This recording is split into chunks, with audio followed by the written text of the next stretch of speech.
a very big problem in the world people don't realize is that people still cook on open fire or on charcoal or paraffin. And this is not only just disastrous for health. I mean, the estimates are anywhere between 2.9 million and 4 million people per year actually die from the effects of household air pollution. Wow. And it's from things like paraffin lamps and cooking on an open fire indoors, or even if you're under a roof, just like a gazebo, but with an open fire every day, it just has huge impacts from lung cancer, but also heart problems and eye problems, and especially with children, early lung development. So this is a huge problem, but it's also sort of disastrous for the environment in regards to the amount of CO2, but also the amount of deforestation. So if you look at somewhere like Haiti, where it's very much a charcoal burning culture, whole forests have been just completely removed to make charcoal, and that's just for cooking.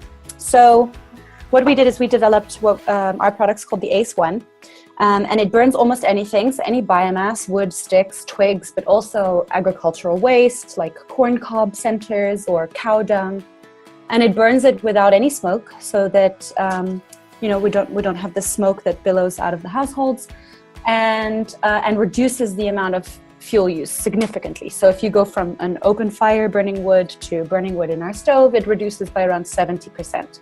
And you can power a USB, so you can charge mobile phones and devices, radios, all sorts of things for free because you have a solar panel. So the whole kit costs around $100.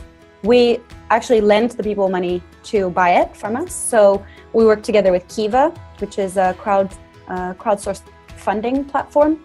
So every group of customers that buys from us, and the groups range between 3 and 20 or so, we actually pop them up on Kiva, and then the donors go, yep, great, we'll lend you the money to do that, and then they're able to buy it from us, and we facilitate that so that there's not like a long waiting time. We kind of bridge the risk a little bit.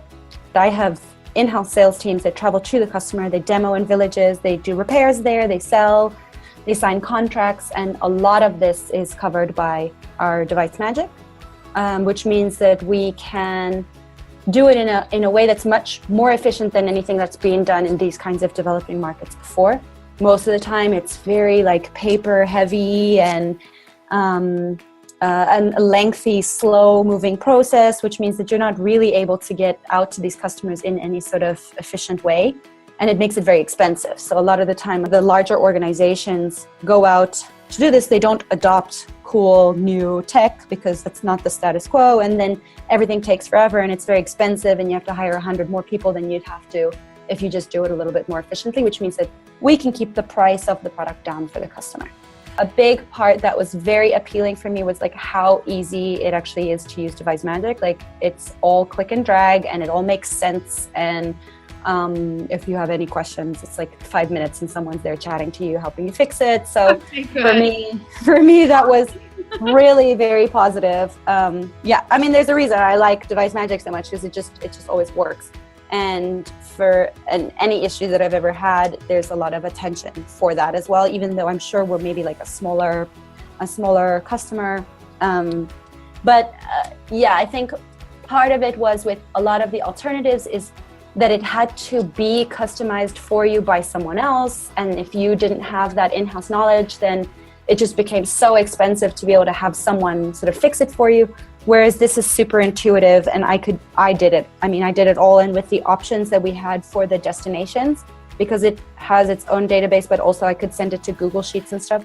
I could process a lot of the data myself, and I didn't really, I could transition into it. I could keep the whole process much leaner, because I could build one little form and then it would go to Google Sheets, and then I could figure it out from there. And I could kind of Frankenstein the whole thing together without having to go from nothing to a big, giant, super expensive system.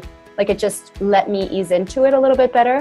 And at the same time was super easy. And then now that we're at a next level, is actually hilariously perfect timing that the new Salesforce connection's up, because we've just moved everything onto Salesforce, and I was like, oh, how are we going to do this? And we're going to have to customize with the API and all this super complicated stuff. And then I got a big email that was like, hey, we've made Salesforce a destination. And I was like, oh, yay.